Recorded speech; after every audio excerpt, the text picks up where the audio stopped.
Hola, soy Leonel Aliza Notelli Correa y les doy la más cordial bienvenida a Yo Leo. Pues bien, en este viernes de procedimientos vamos a hablar de un tema que muchos de ustedes me solicitaron, que es la literatura y su relación con la filosofía. Obviamente, este tema pues nos llevaría horas y horas e incluso días poder desarrollarlo y demás. Por eso decidí delimitar este tema a la relación entre la literatura y la filosofía existencialista, es decir, la relación entre la filosofía y el existencialismo. Entonces, dicho lo anterior, comencemos ciertamente analizando o refiriendo qué es el existencialismo. Para poder entender la relación entre la literatura y el existencialismo, pues primero tenemos que entender qué es el existencialismo, cuáles son sus principios, cuáles son sus preceptos y cómo esos preceptos se vieron reflejados en la cultura y en consecuencia en la literatura. Entonces, partamos de hechos básicos y fundamentales, que es el existencialismo tiene como esencia el querer proporcionar una descripción coherente de la naturaleza humana. Esa es la esencia del existencialismo, este querer proporcionar una descripción coherente. Entonces, ahí está el primer elemento. Pero el segundo elemento que nosotros tenemos que considerar cuando hablamos de existencialismo es que el existencialismo todo el tiempo se está cuestionando y en consecuencia todo el tiempo está refiriendo el cómo son las cosas en este mundo que ellos caracterizaron o caracterizan como cruel y delirante. Entonces, esa es la esencia del existencialismo. Como lo dice su nombre, ellos todo el tiempo están planteando la existencia, pero a su vez le quieren dar una coherencia a algo que de primera mano no tiene coherencia. ¿Por qué? Porque vivimos precisamente en un mundo cruel y delirante. Y entonces aquí nos tenemos que cuestionar el por qué estos filósofos, estos pensadores, denominaban al mundo cruel y delirante. Muy fácil, porque la mayoría de estos pensadores nacieron, vivieron y en consecuencia padecieron las dos grandes guerras mundiales. ¿Correcto? Entonces, imaginémonos a estas personas que ya sea siendo niños o bien siendo adolescentes o en algunos casos siendo adultos, les tocó atestiguar ya sea la Primera Guerra Mundial o la Segunda Guerra Mundial. Imagínense ser un pensador, un filósofo europeo y que de repente este continente que es el germen de muchas corrientes artísticas, de muchos pensadores y entre otras grandes figuras de la cultura en general, de repente ese gran continente se ve destruido, se ve totalmente destrozado, producto de una u otra de las guerras mundiales que les acabo de referir. Obviamente la primera imagen, la primera opinión que nosotros tenemos es que este mundo es cruel y delirante, porque lo primero que nos vamos a cuestionar es quién en su sano juicio se le va a ocurrir crear todo este caos, crear todo este dolor, crear toda esta ignominia humana. Hoy en día nosotros podemos entenderlo en muchos momentos, ¿no? Viendo las grandes injusticias que viven gran parte de la humanidad sin importar si su sexo, su preferencia sexual, su condición socioeconómica. Vemos grandes injusticias en todos los momentos y en todos los personajes que componen nuestra civilización. Y entonces imagínense eso llevado de una manera totalmente exponencial. No estoy diciendo con esto que los padecimientos de hoy son inferiores a los comparados o en comparación o a lo que tuvo lugar en la Segunda Guerra Mundial o bien a principios del siglo XX con la Primera Guerra Mundial. No, para nada. Pero obviamente las dos grandes guerras y las guerras que hubo entre ellas, obviamente también guerras civiles o guerras nada más específicamente entre dos naciones que no tuvieron esta globalización o participación de un gran número de naciones, todas esos grandes revueltos, o estas grandes revueltas, mejor dicho, tuvieron una repercusión, obviamente, como hoy la tienen. Las grandes luchas del día de hoy precisamente son producto de un sinfín o una seguidilla de injusticias, una seguidilla de actos violentos que explotaron o tuvieron su máxima expresión o tuvieron su cauce en eso que denominamos hoy Primera y Segunda Guerra Mundial respectivamente. Entonces pongámonos en ese panorama y entonces los grandes pensadores nacidos aproximadamente entre 1920 y 1940 más o menos perciben el mundo como este mundo cruel y delirante. Entonces comienzan a generar esta forma de ver la vida. Y entonces tenemos grandes pensadores como el filósofo cristiano danés Søren Kierkegaard. Tenemos por un lado esa postura de hablar de un existencialismo, sí, de la vida, de cómo es de injusto o absurdo la existencia, pero él, al ser un filósofo cristiano, pues tiene este existencialismo cristiano, en donde precisamente la figura de Dios, en este caso el Dios cristiano, va a ser como el punto de referencia para darle sentido a la vida y en consecuencia a este mundo cruel y delirante. Pero tenemos otras posturas, también existencialistas, o que tienen este germen existencialista, pero que son ateos, o bien lo que también denominamos románticos, es decir, que desborden su existencialismo a partir de la expresión de las emociones, de las percepciones. Entonces, por un lado tenemos a Arthur Schopenhauer y por el otro lado al famosísimo Friedrich Nietzsche, ¿correcto? Tenemos estas dos percepciones ateas, románticas, donde precisamente estos últimos, pues les tocó el fin del siglo XIX y el principio del XX, que donde obviamente, o sea, la Primera Guerra Mundial, pues no surgió de la noche a la mañana, o sea, se fue producto de una serie de eventos que desentonaron en la cotidianidad y que en consecuencia desembocaron en lo que hoy conocemos como Primera Guerra Mundial. Entonces, pero la percepción, el tratamiento de la existencia de estos primeros tres pensadores, Kierkegaard, Schopenhauer y Nietzsche, son la raíz, la esencia de lo que veríamos décadas después en los grandes pensadores y los grandes filósofos existencialistas. Por ejemplo, estos tres pensadores que les acabo de mencionar, estos tres grandes filósofos, repercuten en los que ya ahora sí consideramos puntualmente como filósofos existencialistas.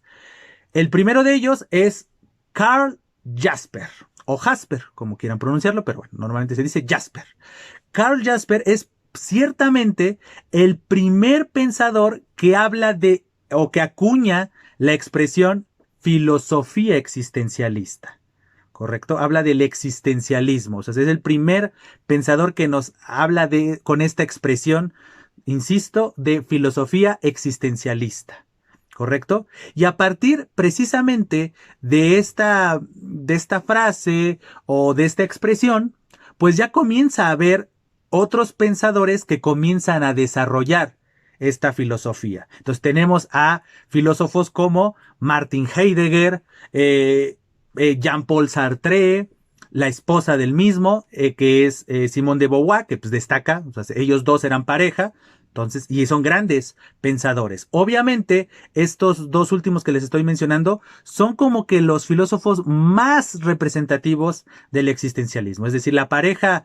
Simone de Beauvoir y Jean-Paul Sartre son como los que más desarrollan la filosofía del existencialismo a partir del concepto del absurdo, a partir de los conceptos de libertad, de justicia, se hacían parte de muchas de las rebeliones o de las revoluciones que había o tenían lugar en muchos puntos específicos de Europa post Segunda Guerra Mundial. Entonces, precisamente esta filosofía del existencialismo va a tener repercusión no solamente en la mentalidad, la forma de vivir y ver la vida, sino también en expresiones literarias. Por eso podemos mencionar, por último, a un personaje, a un autor, a un pensador, que puede servirnos de manera perfecta como un puente entre la filosofía existencialista y la literatura. Y este personaje, que es a su vez uno de mis escritores favoritos, es Albert Camus. Albert Camus, escritor que nace en Argelia, cuando Argelia era una colonia francesa. Este pensador, precisamente como les comentaba, es el perfecto puente entre esta filosofía existencialista que pretende dar una descripción coherente de la naturaleza humana, que nos pinta el mundo como cruel y delirante. Este pensador, con sus obras, tanto filosóficas, sus ensayos filosóficos, como el mito de Sísifo, el hombre rebelde, nos va a llevar ciertamente a analizar la condición humana que a él le tocó vivir, que a él le tocó padecer desde la trinchera de la pobreza, desde la trinchera de la guerra, desde la trinchera del exilio, porque él, al ser argelino, pero todos los problemas bélicos que tenían su país natal, pues lo lleva a exiliarse y entonces sentirse extranjero, que precisamente ese nombre es el que lo va a hacer saltar a la fama, porque al mismo tiempo que publica su ensayo El mito de Sísifo, publica su novela llamada El extranjero. Entonces, por un lado, esta reflexión o este ensayo filosófico, y por el otro lado, esta novela donde se ve reflejada esa filosofía, lo van a hacer destacar y pasar a la historia, al grado de que gana el Premio Nobel de Literatura años después de la publicación de estas dos máximas obras. Entonces, ahí están los elementos. Vamos a enfocarnos un poco, no solamente en Albert Camus, sino vamos a agarrar como pretexto la obra de Albert Camus para hablar precisamente del existencialismo. Es decir, Albert Camus, en su libro o en su ensayo, El mito de Sísifo, precisamente parte de este famoso mito del personaje Sísifo que es condenado por los dioses a estar moviendo por una colina una enorme y pesada piedra con la condición de que si él logra pasar al otro lado de la colina, él va a ser ya liberado de este castigo. Pero obviamente al ser un castigo de los dioses, pues Sísifo justamente todo el día, desde de las faldas de esta colina, comienza a subir esta pesada roca, va moviéndola, y justo cuando está a punto de llegar a la cima, que lo va a desenvolver o va a desembocar en que él pueda pasar al otro lado ya por simple inercia, pues él ya pueda soltar la piedra y la piedra ya se vaya y no lo aplaste, y en consecuencia él ya se va a liberar de esa piedra. Obviamente un poder divino lo va a jalar, por decirlo así, y va a perder el camino, y en consecuencia la piedra va a regresar por su cauce, por decirlo así, y va a tener que volver a iniciar este trabajo.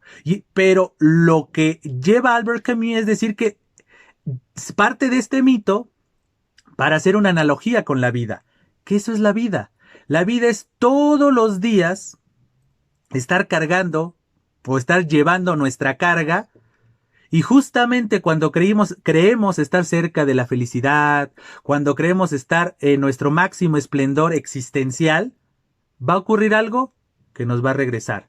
Pero contrario a lo que se podría pensar, nosotros al día siguiente nos vamos a volver a levantar y vamos a seguir ese camino, tal vez con la esperanza de que podamos quedarnos fijos en la felicidad, en la dicha. Y entonces, a partir de esta analogía o esta premisa del mito de Sísifo llevado a la existencia en general, pues él se cuestiona sobre el tema del suicidio. Si es un acto válido o inválido. Y a partir de ahí, de esa pregunta filosófica, porque así inicia incluso el ensayo, que la gran pregunta filosófica que se tendría que responder es, ¿vale la pena o no vale la pena vivir?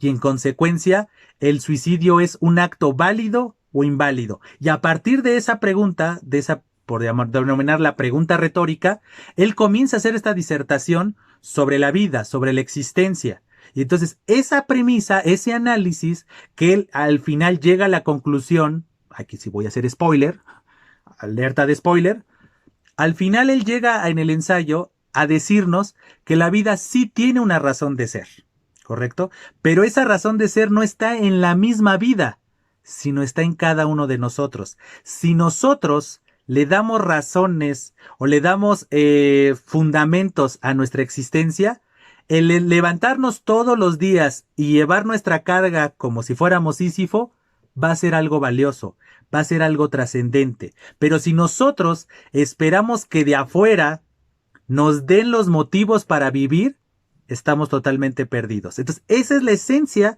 del existencialismo desde mi perspectiva. El existencialismo, contrario a lo que se podría creer, o sea, cuando nosotros hablamos de filósofos como Kierkegaard, como Schopenhauer o como Nietzsche, que son estos primeros pensadores que comenzaron a hacer esta reflexión sobre la crueldad y sobre lo delirante que era el mundo, nosotros podríamos pensar que el existencialismo es una filosofía pesimista, un tanto nihilista, ¿no? Que no busca nada, no pretende nada, quiere dejarla nada, ¿no? Porque justamente Nietzsche está muy apegado a la filosofía nihilista. No lo niego. El nihilismo, ese nihilismo del que habla y profundiza de muy buena manera el referido Nietzsche, es el germen del existencialismo, pero el existencialismo va un poquito más allá, como que es una filosofía un tanto más esperanzadora, por decirlo así. Dependiendo de qué trinchera tomemos, podemos tomar la trinchera del existencialismo cristiano, en donde vean a este Dios, en este caso obviamente cristiano, lo vean como un dador de razón. La razón de la existencia es poder llegar, poder cumplir estos mandatos divinos. O tenemos el otro existencialismo, que es el existencialismo ateo, donde nos dicen, tú busca tu razón, e incluso todos los días levantarte buscando la razón de tu existencia a su vez, es una suficiente razón para seguir en este mundo cruel y delirante. Entonces, como pueden ver, el existencialismo lleva a eso. Lleva esas premisas, esos fundamentos que nos van a llevar a la reflexión y al análisis. ¿Por qué? Porque ¿cuáles son los principios y los fundamentos a su vez, o que podríamos nosotros sintetizar? O sea, de todo esto de la reflexión de la existencia y demás, es real, es cierto, pero a su vez la reflexión de las situaciones y en sí de la existencia lleva a estos grandes pensadores y en consecuencia escritores, como les decía, el caso de Albert Camus es como el perfecto puente entre la filosofía existencialista y la literatura que parte de esa filosofía, tiene algunas premisas, algunos puntos fundamentales que obviamente son importantes mencionar. Comencemos con el primero. Primera premisa de la filosofía existencialista. Ninguna persona es una entidad fija como las sillas o como las piedras. Todos somos seres indeterminados, ambiguos, en un constante proceso de devenir y cambio. Entonces, ahí está el primer elemento. Es decir, el ser humano no es una entidad fija, ¿correcto? Es una entidad de constante movimiento. ¿Correcto? Entonces ahí está una de las concepciones básicas del existencialismo. Ver la vida como un proceso, como un constante andar. Por eso ahí, otra vez retomando a Albert Camus, ahí está la perfecta analogía con Sísifo. Sísifo todos los días recorre la colina cargando su piedra, el destino, el castigo de los dioses que le impusieron. Todos los días va, pero todos los días se mueve. ¿Por qué? Porque la existencia, precisamente, es movimiento. Vamos a la segunda premisa o al segundo principio de que podríamos nosotros sintetizar de esta filosofía de el existencialismo. Todos somos libres y no podemos dejar de serlo. Como lo acaban de escuchar, ese es uno de los principios básicos de la filosofía existencialista. Justamente tenemos de un libro de este pensador que les mencionaba, pensador francés, Jean-Paul Sartre, que tiene, ¿no? El existencialismo es humanismo, o es un humanismo, dependiendo de la traducción a la que ustedes se acerquen. Es un texto muy breve, muy pequeño, pero en esencia nos sintetiza de buena manera que el existencialismo y toda la obra de Jean-Paul Sartre, tanto la filosófica como también la literaria, que ahorita les voy a mencionar ya de manera más exacta, habla precisamente de la importancia de la libertad y que es como algo inherente del ser humano esta libertad. Entonces, ese es uno de los principios básicos del existencialismo, la libertad y la consecuente justicia. Vamos a ver otro principio u otro fundamento de la filosofía existencialista. Todos somos responsables de nuestras acciones y nuestras vidas. Ellas están llenas de deseo, culpa y angustias, en especial la angustia derivada de lo que otra gente piensa de nosotros.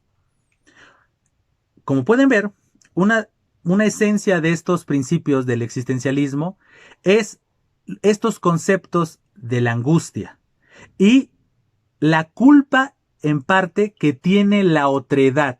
Es valga la cacofonía, ese es otro de los temas fundamentales que toca las obras existencialistas, ya sea desde la trinchera de la filosofía y la reflexión y el análisis, o bien desde la perspectiva literaria ya llevada esa filosofía a posibilidades, situaciones y demás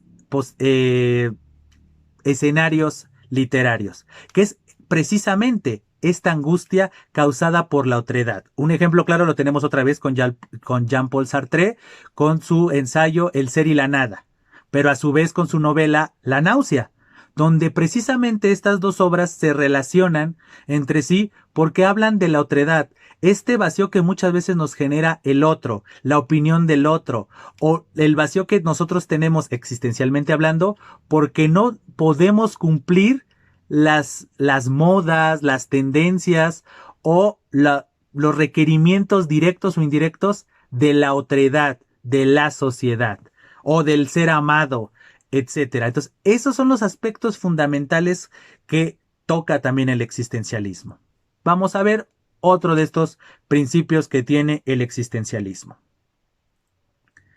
Estamos condenados a morir desde el momento en que nacemos en este universo absurdo.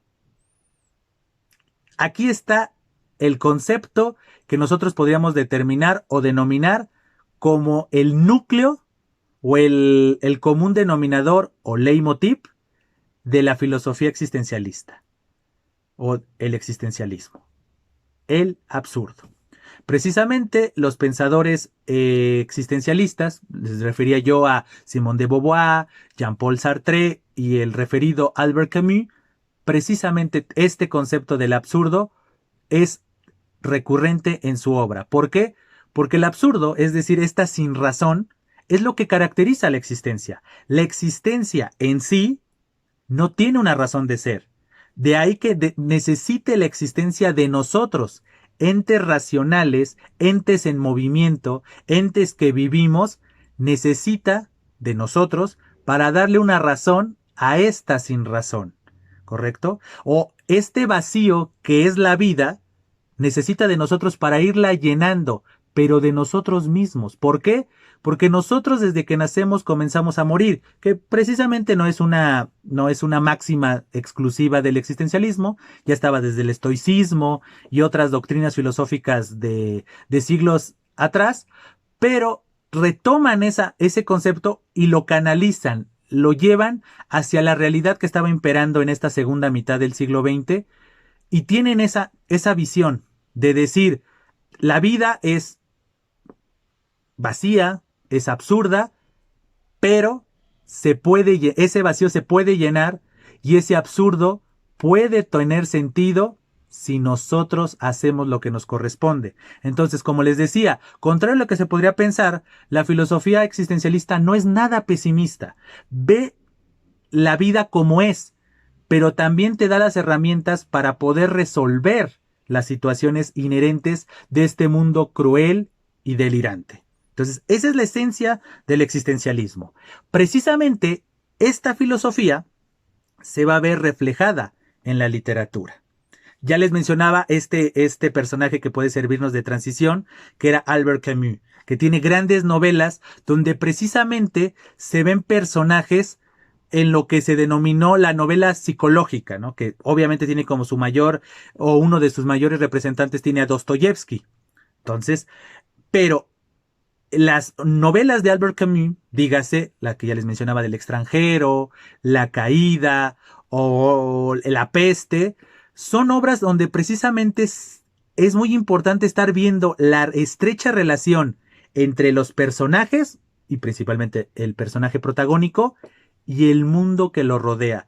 Cómo ese personaje, de manera consciente o inconsciente, no encaja en su entorno. Y esa falta de poder cohesionar con su entorno le va a generar problemas, le va a generar conflictos.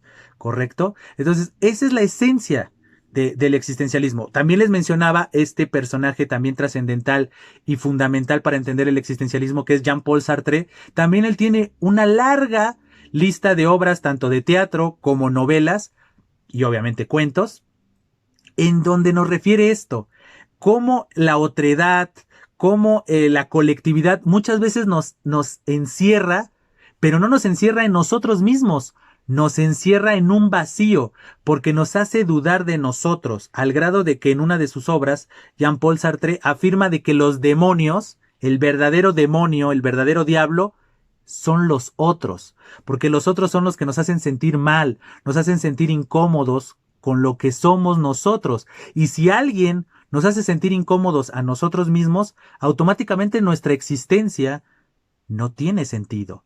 Porque si ni nosotros mismos nos valoramos, o por decirlo así, nosotros mismos no nos amamos, ¿por qué nos va a amar alguien más? Y entonces automáticamente se pierde este sentido de la existencia, o este aspecto, esta arista de la vida, de la convivencia, de saber quiénes somos y hacia dónde vamos, etcétera. Entonces ahí está la esencia del existencialismo. Ver cómo la otredad es la que nos ha causado el caos. Si hoy queremos aplicar esa filosofía a nuestro presente, lo podemos entender. Es decir, nosotros podemos analizar las grandes crisis de todos los aspectos, la ambiental, la social, la familiar, etcétera.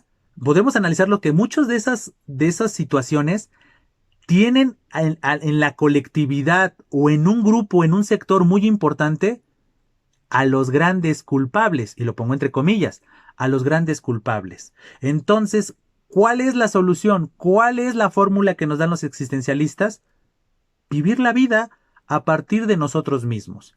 Es, por decirlo así, un egoísmo inteligente. Es, yo tengo que pensar primero en mí para yo estar bien, y si yo quiero aportarle bondad al mundo, primero tengo que estar bien yo.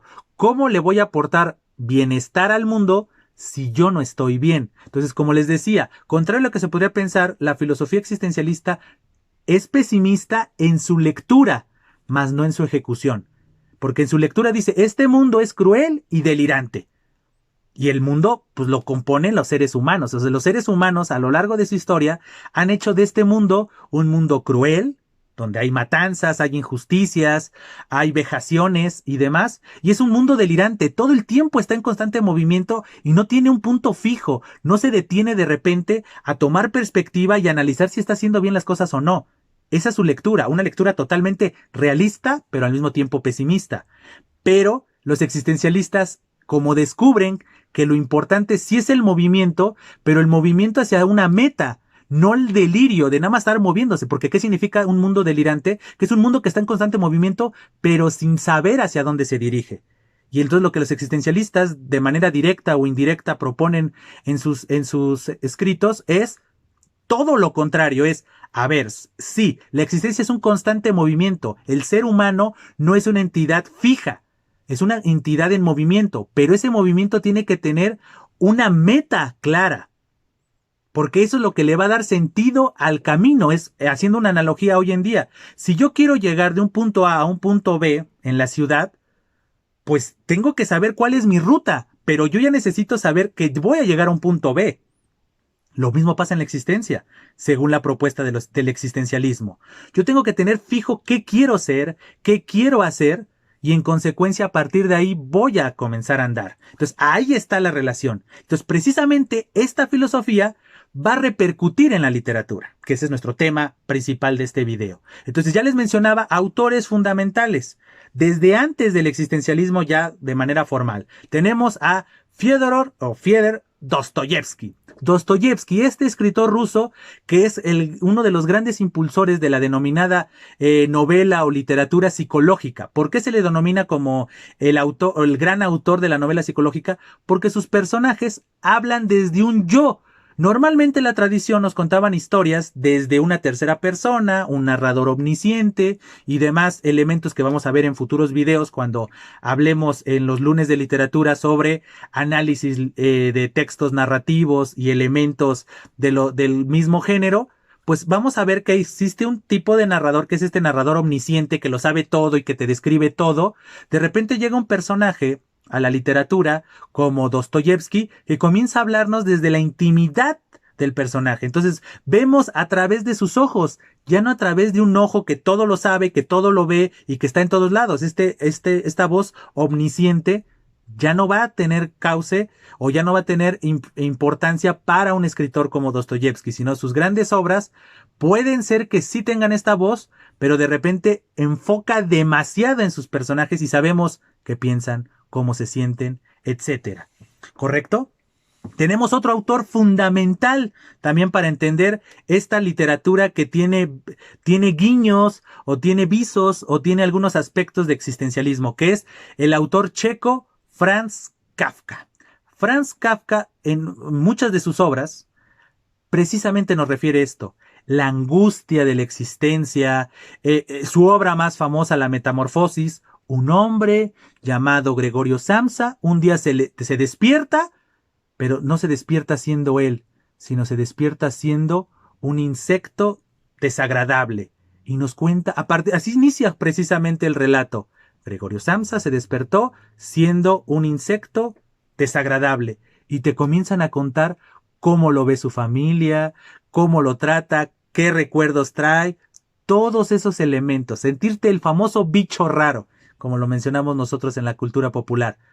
Esa frase del bicho raro lo tiene Dostoyevsky con su obra cumbre y la que lo hizo saltar a la fama, que es La Metamorfosis.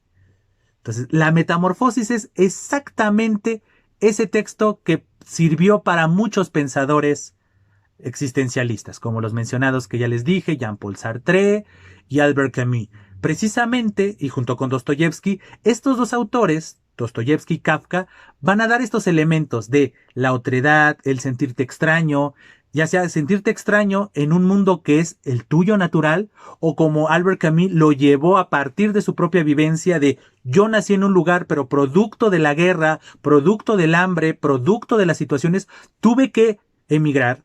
Tuve que irme de mi lugar natal a otro, que en el caso de Albert Camus fue a Francia, para poder estudiar, para poderse preparar y demás. Y te sientes que ese lugar no es tuyo, no te pertenece, no te sientes parte de él. Tú extrañas tu tierra natal. Y entonces justamente esas situaciones de tener que irte de tu lugar de origen, producto de situaciones que no son ni siquiera tu culpa, porque estás huyendo de cosas que ni siquiera hiciste tú. Tuviste que irte de tu país a gran distancia, con el riesgo de ser asesinado, con el riesgo de morir en una explosión, con el riesgo de ser detenido o lo que sea. Tuviste que huir por algo que ni tú tienes culpa de ello. Y ahí es donde entra precisamente esto que les mencionaba de la otredad como gran culpable muchas veces de nuestro vacío o de nuestro sinsentido. Ciertamente, esta filosofía existencialista, reflejada en la literatura de medio siglo, en Europa principalmente con estos grandes autores que les acabo de mencionar como Simone de Beauvoir, Jean-Paul Sartre y Albert Camus, que son los grandes representantes de esta fusión entre literatura y filosofía, y en este caso filosofía existencialista.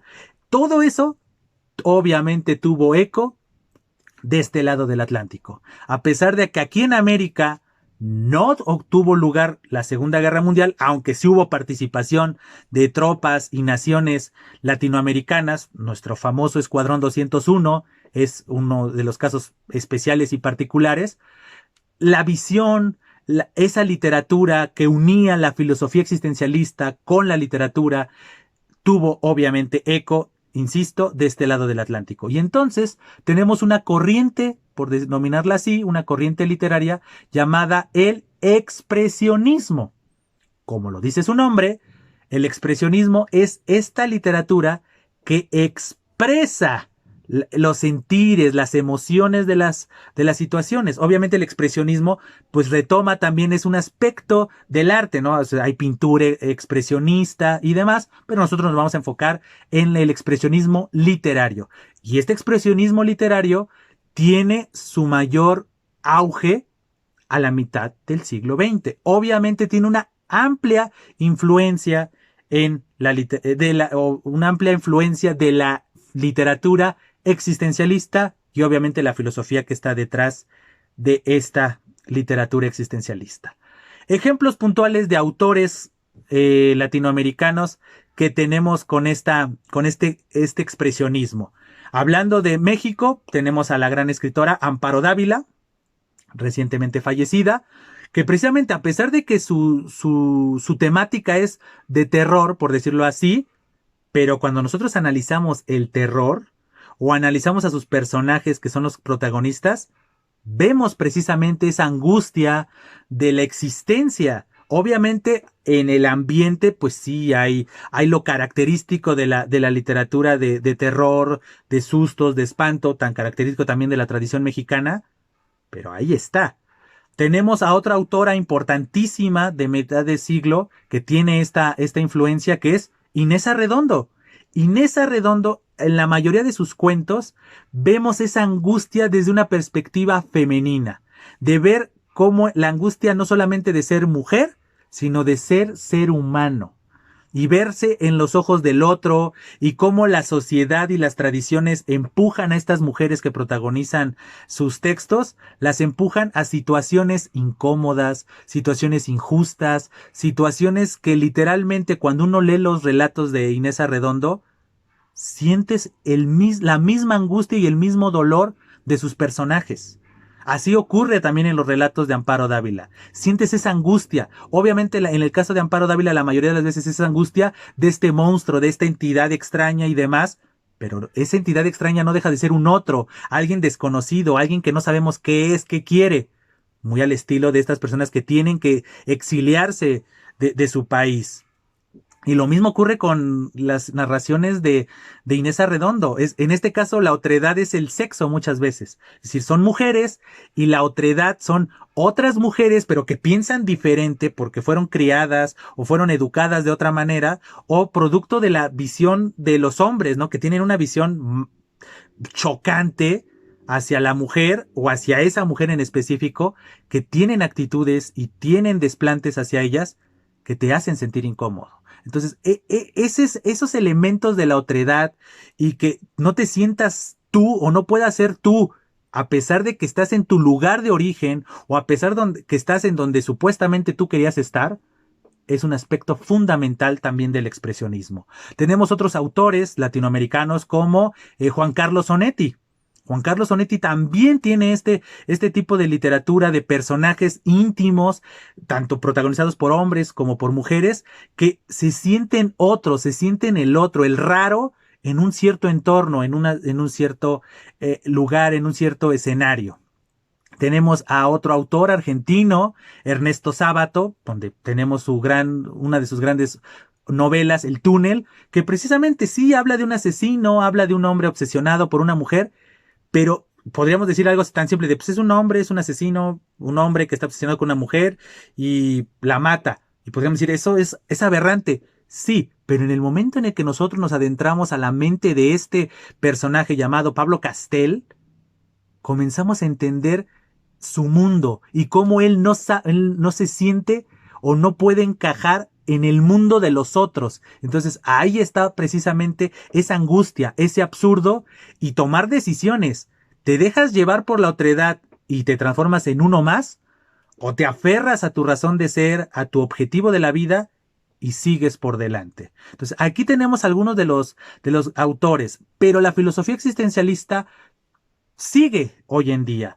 También lo podemos ver en décadas posteriores a la mitad del siglo XX. Tenemos las grandes obras como Blade Runner, ¿no? ¿Acaso las ovejas sueñan acaso los androides sueñan con ovejas eléctricas? Pues nosotros la conocemos también por la película Blade Runner. a pesar de que es una novela futurista de ciencia ficción y demás, los elementos de los personajes, ustedes pueden leer la novela del señor K. Dick, de Philip K. Dick, o bien ver la película, la adaptación fílmica, ustedes van a ver esos aspectos de existencialismo, de una persona que no se siente parte del mundo que le tocó vivir. Esa es la esencia del existencialismo. Esa inquietud, esa incertidumbre, esa ansiedad, esa angustia de no sentirte tú en el mundo en el que te tocó vivir. Y entonces tienes esta disyuntiva de dejarte llevar por la otredad a pesar de que estés sacrificando tu tú, valga la redundancia, tu yo interno, o sea, que te sacrifiques por darle felicidad a la humanidad, o a la inversa. Te aferras a ser tú a pesar de todo y de todos. Otro ejemplo claro lo podemos ver en una novela que también tiene una adaptación fílmica, que es El Club de la Pelea. El Club de la Pelea es una obra esencial para poder entender el existencialismo cercano a nuestra época actual. Un hombre que está harto de la vida que le tocó vivir porque no es la vida que él quería vivir. Y eso va a traer otra vez, alerta de spoiler, va a hacer que se desdoble, ¿correcto? Y entonces él va a creer conocer a alguien más que hace lo que a él le encantaría hacer. Pero ese alguien que él cree que es otro, es él mismo. Solamente que producto de la locura de este mundo, en donde trabajas, donde no quieres trabajar, pero trabajas porque tienes la necesidad de comer, no le dices las verdades a esa persona, que por más que te mueres por quererle decir sus verdades y casi casi golpearlo en casos extremos, no lo haces por guardar la compostura. Esta persona se desdobla, este personaje principal del Club de la Pelea, o Club de la Lucha, dependiendo la traducción que quieran ver. Y tenemos eso. Ese personaje, que es su doble, o su desdoblamiento, es en realidad él. No quien se presenta en la oficina, no el hijo, el esposo. No, él no es él. Él no es eso, mejor dicho. Él es en realidad el otro personaje. Y cuando al final, otra vez, alerta de spoiler, descubrimos que ese personaje que el protagonista creía que era otro, descubre que es él, nosotros también como lectores nos sorprendemos, porque precisamente nos sentimos identificados con ese personaje. Porque muchas veces nosotros nos hemos visto o nos vemos en esa situación de querer mostrar quiénes somos en realidad, pero hay un algo invisible, pero que por lo visto sí existe, que nos detiene, que nos frena y no nos deja ser quienes somos. Y cuando van pasando los años, llega un momento en el que nos frustramos por no haber hecho, por no haber dicho o por no haber sido quien nosotros éramos o queríamos ser en realidad. Y mejor optamos por darle la razón al status quo. Entonces, ese es otro elemento fundamental. Y el existencialismo también lo vemos en otras expresiones artísticas, no solamente en la literatura, o en la literatura que se lleva a otras expresiones artísticas, como puede ser la música. Un ejemplo lo tengo precisamente en mi playera. Me voy a levantar un poco para que vean de qué personaje estoy hablando. Pueden verlo. Estamos hablando de el buen Morrissey. La música de los Smiths, cuando estaba en la agrupación, o ya de Morrissey, cuando en su aspecto o en su ámbito solista, tiene elementos existencialistas. Sí es muy íntimo, sí habla de dolor, sí, ¿cómo podríamos decirlo? Habla de una realidad muy de sí mismo, pero ese es el existencialismo en realidad.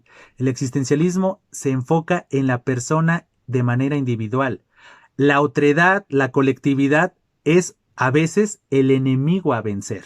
Entonces, la música precisamente de Morrissey, estoy poniendo un ejemplo muy puntual, también podría hablar de The Cure y aspectos muchas veces de aquí ya en español, pues podemos hablar de algunas canciones de los Caifanes, podemos hablar de algunas canciones de Panda, ¿no? Que aunque están en este ambiente del emo y en consecuencia un poco la tradición romántica, pero como lo vimos, tenemos que el origen también del existencialismo tiene al nihilismo y tiene esta filosofía un tanto romántica representada por Schopenhauer y por Nietzsche. Entonces, aquí tenemos estos aspectos fundamentales, ¿correcto? Entonces, en síntesis, esta filosofía existencialista que tuvo gran eco y gran repercusión en la segunda mitad del siglo XX, tiene también un eco en la literatura. Entonces tenemos grandes obras en donde los autores, las autoras, nos pintan y nos describen y nos narran mundos en donde un yo, aunque se escuche algo raro lo que voy a decir, es un yo que no es un yo en realidad. Es un ente que no se siente él mismo, producto del status quo, o bien nos muestran un yo que es yo, pero en consecuencia es señalado como alguien raro, como alguien que desadaptado o alguien inadaptado, alguien digno de censurar, alguien digno de señalar y automáticamente hacerlo a un lado. Esa es la característica de las historias de literatura existencialista. Entonces, como pueden ver, el existencialismo y el consecuente arte que se basa en esta filosofía, hoy en día queda. Hoy en día tal vez lo seguimos viendo. Podemos poner otros ejemplos de series y demás, pero bueno, creo que con esta explicación del existencialismo y su relación con la literatura, creo que acabamos de hacer un digno análisis y una significativa representación. Pero bueno, pues sin más que agregar, como siempre, antes de despedirme, pues los invito a suscribirse al canal, a recomendarlo, a comentar qué les pareció, por ejemplo, qué les pareció este análisis de la relación entre la literatura y la filosofía existencialista, qué autores ustedes conocen del existencialismo, que pueden recomendarle precisamente a la audiencia de este canal, recomendarme temas, recomendarme autores, ya comenzar a encauzar estos viernes de procedimientos, qué temas tocar, porque ya no es el análisis formal como puede ocurrir en los lunes de literatura o los miércoles de comunicación, sino en los viernes comenzar a hablar de autores, comenzar a hablar de temas que tienen una estrecha relación, ya sea con la literatura o con la comunicación. Sean bienvenidos, ¿no? Como este tema, como les comentaba al principio del video, este tema surgió precisamente de sus recomendaciones o sus sugerencias. A su vez, pues como siempre también les recomiendo o los invito, mejor dicho, a que me sigan en mis redes sociales, ya sea en Facebook, Instagram o Twitter, donde también podemos conversar o donde ustedes me pueden hacer sus observaciones, sus sugerencias o bien simple y llanamente mandarme un saludo. Pues bueno, esperando que este largo video en comparación con los anteriores haya sido de su gusto y que les haya aportado una perspectiva de esta filosofía y su relación con la literatura, pues no me queda nada más que agradecerles su presencia y decirles, estamos en comunicación. Hasta siempre.